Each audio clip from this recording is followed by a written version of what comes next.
एक छोटे से गांव में एक लड़का रहता था जिसका नाम आरिफ था। वो अपनी सासती और कामों को टालने की आदत की वजह से मशहूर था। घर वालों और दोस्तों की नसीहत के बावजूद वो वक्त की अहमियत को समझ ना सका। एक दिन एक दाना बुजुर्ग जिसका नाम मिस्टर शर्मा था गांव में आए। उनकी अक्लमंदी के किस्से हर तरफ मशहूर थे। आरिफ ने तजस्सुस के साथ उनसे रहनुमाई तलब की।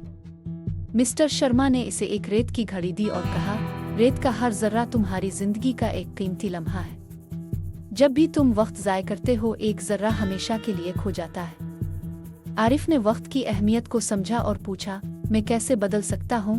मिस्टर शर्मा ने इसे अहदाफ मुकर्रर करने, कामों को तरजीह देने और वक्त को मुअस्सिर तरीके से मुनज़्ज़म करने की नसीहत की। मुतासिर होकर आरिफ ने अपनी रोज़मर्रा की रूटीन को मुनज़्ज़म किया, गैर ज़रूरी चीज़ों से परहेज़ किया और अपने कामों पर तवज्जो दी।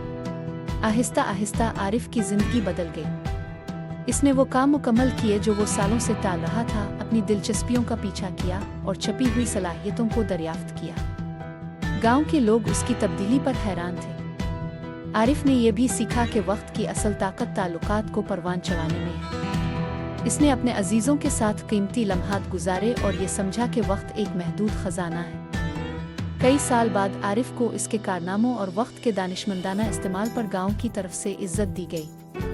इसने अपनी कहानी नौजवान नस्ल के साथ शेयर की और उन्हें हर लम्हे को कदर की निगाह से देखने की तलकीन की। यूं गांव मिस्टर शर्मा की दानिशमंदी और आरिफ की बदली हुई जिंदगी के तहत तरक्की करता गया, जो सबको वक्त की अहमियत और उसकी ताकत को समझाने में मददगार साबित हुआ।